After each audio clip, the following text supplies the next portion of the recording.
Listen carefully. What I'm about to tell you was never meant to be heard, not in daylight, not under the watch of holy bells. It is a story whispered in South Carolina soil, in the old marshes where the air stinks of iron and magnolia rot. They say on Easter Sunday of 1837, in a churchyard where hymns once rose to heaven, blood poured instead, staining the earth so deeply it still drinks uneasy. The people of Ashmore never wrote her name in their ledgers, but the ground remembers. Her name was Rebecca. She was enslaved, obedient, silent, until the moment she was not. Until the moment she slit her master's throat at the table of Christ's feast. But before the blade, before the scream, there was a silence. It began at dawn, when the town awoke to a stillness too precise, too deliberate, like the land itself was holding its breath. Magnolia trees hung heavy, their blossoms bending as though burdened with secrets. The fields looked swollen with shadows, though no clouds marked the sky. And in the center of it all, the church sat like a whitewashed coffin, peeling paint, cracked bell, its pews soaked in a century of whispered sins. Inside, preparations were made for Easter service. Linen draped over tables, silver goblets polished until they caught candlelight like small, trembling stars. Families pressed in with starched clothes and practiced smiles, the planters and their wives settling in the front pews, the overseers stiff behind them. And in the back, where the light refused to reach, sat the enslaved, bowed low, their presence tolerated only because labor had carried the feast to life. Rebecca moved among them like smoke, unseen, but everywhere. She bore scars along her hands, tiny white marks from knives that had never been her own. Her dress was patched beyond repair, her kerchief plain, her eyes lowered as if the world itself had forbidden her gaze. To them, she was as an object, an instrument, but to history, to what lingers still, she was the flame. Her master, William Dawes, a man praised for righteousness but feared for cruelty, had ordered her to serve at the feast. He believed the church was his kingdom, and Rebecca his property to parade even before God.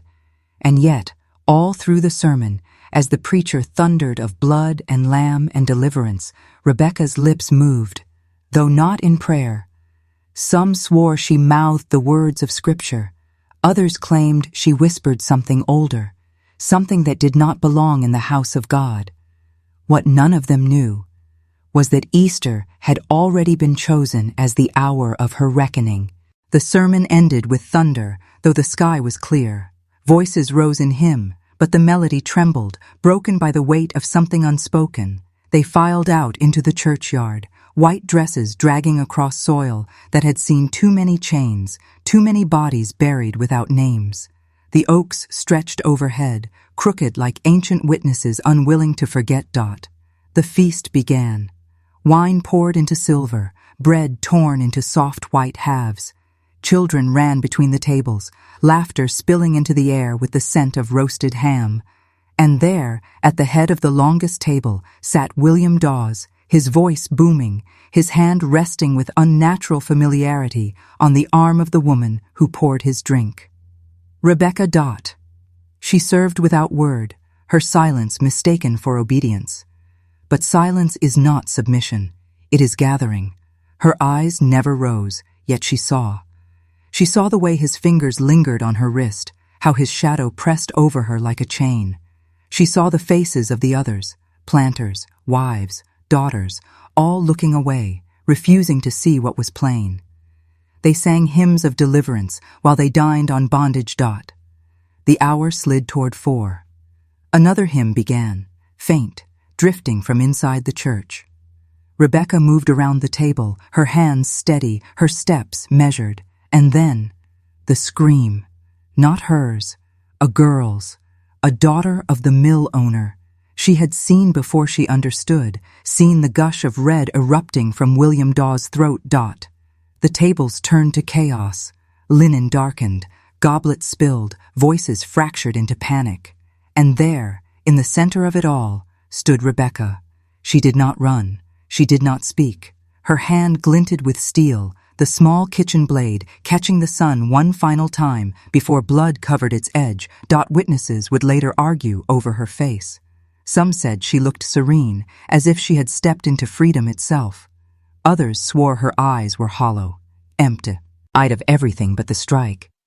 But no one could deny the precision of her hand, the clean slice across the artery. Not a frenzy, not madness, a single motion, sharp and deliberate, the kind of act rehearsed in silence, held in darkness, and released only once. By the time William Dawes collapsed, gasping, clawing at his own life spilling onto the feast of Christ, the churchyard had already changed. The hymns were silenced, the feast defiled. And Rebecca, she did not flee into the woods. She simply stood, watching the man who had claimed her as property choke on his last breath. And then, as if the earth itself swallowed her, she was gone. They searched first with rage, then with fear. Rebecca had vanished, not through speed nor cunning, but as though dissolved into the air that clung heavy around the church. Men shouted, dogs barked, torches lit. They combed the fields, the pine thickets, the river path. Nothing. No torn cloth, no broken branches, no footprints pressed into the damp earth.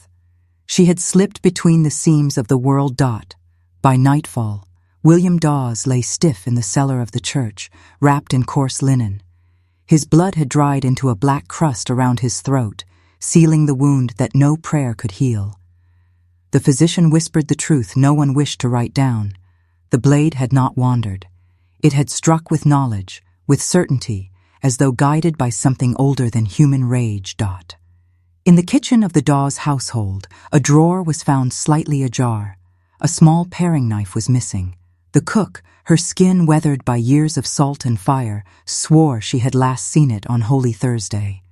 But when pressed, her voice faltered. She looked away, refusing to meet their eyes. It was as if she knew, but could not say, or would not. The sheriff entered the church alone that evening. His boots echoed against the overturned pews, the air thick with stale incense, and something metallic, iron, blood.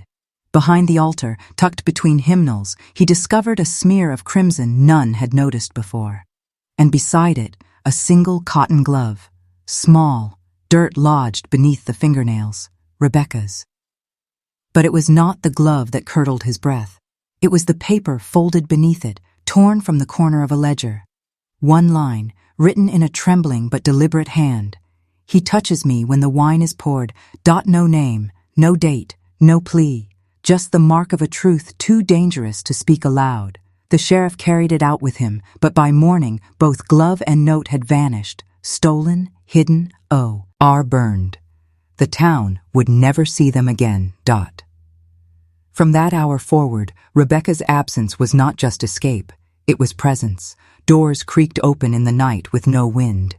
Fields whispered her name, though no lips dared repeat it. Mothers pressed candles to windowsills until dawn, children silenced at bedtime by stern warnings. Don't say her name. Don't hum her tune. Ashmore did not bury William Dawes. They buried their own voices instead.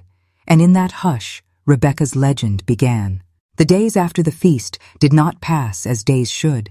They sagged, stretched, twisted into one another as though time itself had soured.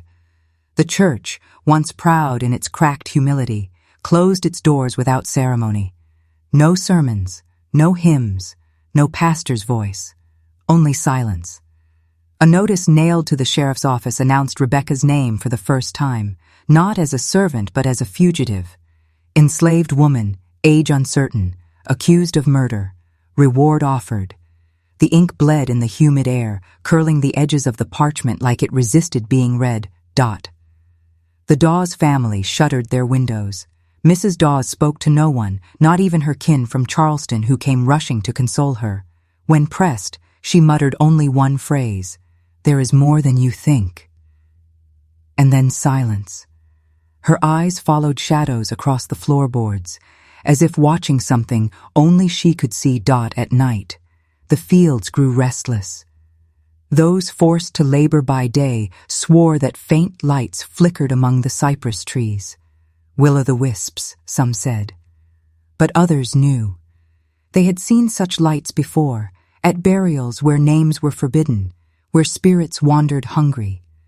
Children whispered of hearing humming at the old well, low, steady, without words. One boy, no older than 10, swore he saw Rebecca's silhouette kneeling by the stones, her lips moving in prayer or curse. His mother struck him for lies and lit a candle that she refused to extinguish until morning. The sheriff's men returned from neighboring counties empty-handed. No sighting, no trace. Yet one deputy claimed a fisherman had seen her crossing the marsh barefoot, her dress trailing dark water like a shroud. When the fisherman was questioned, he denied it flat. The deputy resigned the next morning, leaving his badge on the church steps. The humming spread, first in dreams, then in the rafters of cabins, then in the bones of the living. People awoke with the taste of iron on their tongues, their ears ringing with half-remembered melody. Elders whispered of her mother, a woman no one understood, who died before Rebecca learned to walk. They remembered how the child would stand barefoot in frost without shivering, how storms seemed to pause above her open palms. Rebecca had not been caught because Rebecca had not fled. She was still there, threaded into the marrow of Ashmore, humming, waiting. And the question was no longer where she had gone, but why she had waited so long to strike. The curse did not declare itself in thunder. It whispered first in sickness. Infants fell fevered, their skin hot as coal, their cries fading into hoarse silence. Crops blackened under sudden rot, though no frost touched the ground. Horses shied at invisible things, breaking fences, trampling fields, their eyes rolling white in terror. Men who had hunted Rebecca swore their dreams were not their own. One woke screaming of drowning, lungs filling with brackish marsh water. Another slit his own wrist in the night, muttering her name as if it were a prayer too sharp to hold. The women spoke less, prayed more. They clutched rosaries until beads cut into their palms, blood marking their devotion. Yet prayer did not hold back the humming. It slipped under doors, slid across rafters, rose through floorboards until even the most faithful had to admit the truth. Ashmore was no longer their own. Something had claimed it. Children repeated the song before they realized they were singing. A lilt of sound, without words, always the same 3 notes. The sheriff's daughter sang it while brushing her hair, humming until her lips went blue. They found her in the morning with her eyes open, her body stiff, her throat bruised as though an invisible hand had pressed against it. And yet, there were no marks, only silence, and that half-finished tune still caught on her lips. By autumn, neighbors refused to meet one another's eyes. Suspicion spread like rot.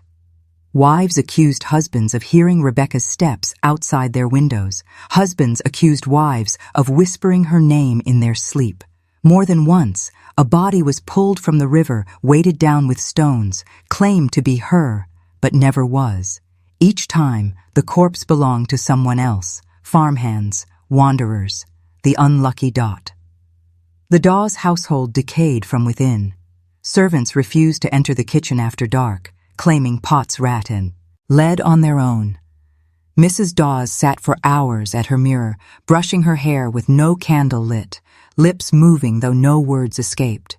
When asked why she refused to eat, she whispered only, "She's still pouring the wine."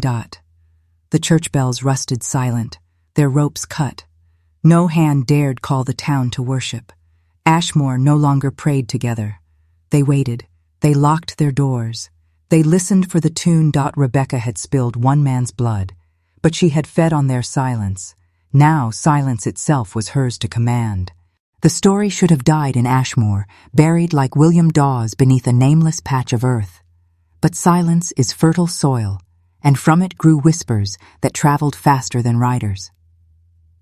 By winter, Rebecca's name had carried into neighboring counties, no longer chained to the word slave, but to something older, heavier.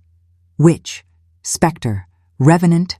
Farmers in Camden swore they saw a woman walking the edge of their fields at dusk, her dress dragging long enough to erase her footprints. A tavern in Lexington reported 3 men vanishing after boasting they would capture her and claim the bounty. Their horses returned the next day, saddles soaked through with river water, eyes rolling wild. The men were never seen again. Preachers warned from pulpits. Do not speak her name, do not hum her tune. Yet warnings only carved her deeper into the minds of those who feared her. Children dared each other to whisper Rebecca at the edge of the woods. Some returned laughing, others pale and silent, their tongues swelling with sores that lasted for weeks. In Charleston, pamphlets printed her tale as both caution and entertainment. The Jezebel of Ashmore. Yet even among the bold, there were lines they would not cross. Printers refused to publish the song said to carry her presence. Only one broadsheet attempted it, printing the notation of 3 bare notes. Weeks later, the shop caught fire, the presses melting into iron puddles while the owner's family slept inside. Their screams carried farther than the flames, and the song was never printed again. Meanwhile, comma travelers told of strange visitations. A merchant claimed a woman had appeared by his wagon at twilight, her hand brushing the wheel. He turned away for a heartbeat, and she was gone. Yet the wheel bore the smear of blood that no scrubbing removed. A schoolmistress on the road to Columbia found a folded scrap of paper tucked into her satchel. It read, "He touches me when the wine is poured." She burned it, but her pupils swore she never spoke again. Rebecca had ceased to be one woman. She was now many. A voice behind the door, a reflection too slow to vanish, a shadow that stood while others sat. Each county carried a version, and each version twisted tighter around the same truth, that something had slipped free in Ashmore, and it wore Rebecca's face. The bounty remained, ink fading on the notices, coins untouched. No man dared claim it. No man truly believed he could. By spring, Rebecca's name was no longer spoken as a woman's. It had become a threshold. To say it was to risk stepping across into something waiting on the other side. The children of Ashmore were told not bedtime stories, but warnings. Blow out your candle before sleep, or she will hum by your ear. Do not drink from an unblessed cup, or her hand will pour for you. Superstition hardened into ritual. Mothers hung iron keys above their doors. Fathers carved crosses into their barn beams, though the wood bled sap as if wounded. Slaves, chained still to the fields, sang lower, older songs, songs not meant for white ears. They said Rebecca walked with them, that her shadow cooled their backs beneath the burning sun. They did not fear her. They waited for her. The first ritual killings began then. A lamb drained of blood on the church steps, its body untouched, its eyes wide. Days later, a rooster nailed to the sheriff's gate, wings splayed as though crucified. The sheriff swore vengeance, but his voice cracked like an old bell. By nightfall, his house was found empty, the front door open, his chair still rocking. He was never seen again. Stories tangled. Some claimed Rebecca had become a revenant, her body still flesh but her soul split, walking the earth with no tether. Others swore she was no ghost at all, but a saint of the enslaved, a blade sent by God to unmake those who thrived on silence. Both camps agreed on one thing. She was not gone. She was waiting. One girl, bold with youth, tried to summon her. She stood in the churchyard at midnight, humming the 3 forbidden notes. They found her at dawn beneath the oaks, her body unmarked, but her hair turned stark white, eyes staring into a place no one else could see. She never spoke again. Rebecca's tune spread farther than her body ever had. It seeped into the soil, the water, the dreams. It became impossible to kill. Now whether the curse came from her or from the town that birthed her in silence. A town that ate its own truth, then found itself haunted not by one woman, but by everything it tried to bury. Rebecca no longer needed to be seen. The fear of her was enough to feed her, and fear is a feast that never runs dry. Years passed, but Ashmore never healed. The Daw estate crumbled, its fields overtaken by wild growth, its windows black with dust. No family ever lived there again, though the deed changed hands more than once. Each buyer fled before the first harvest, leaving behind furniture untouched, food rotting on plates as if they had been pulled from their meal by unseen hands. Travelers marked the road with a warning. Do not stop at the house with the silent chimney. The church fell too, boards sagging, steeple leaning like a broken finger pointing at the sky. Children dared each other to step inside, but none stayed long. They said the pews creaked beneath invisible weight, that wine cups filled on their own with dark liquid, that the air thrummed with a sound too low to be heard but too heavy to ignore. The hymnals still carried stains. No one touched them. Rebecca's name spread far beyond South Carolina. It became part of the backcountry's lexicon of fear, alongside tales of swamp spirits and hanged men who walk at night. Yet her story was sharper. It had a date, a body, a knife, a name.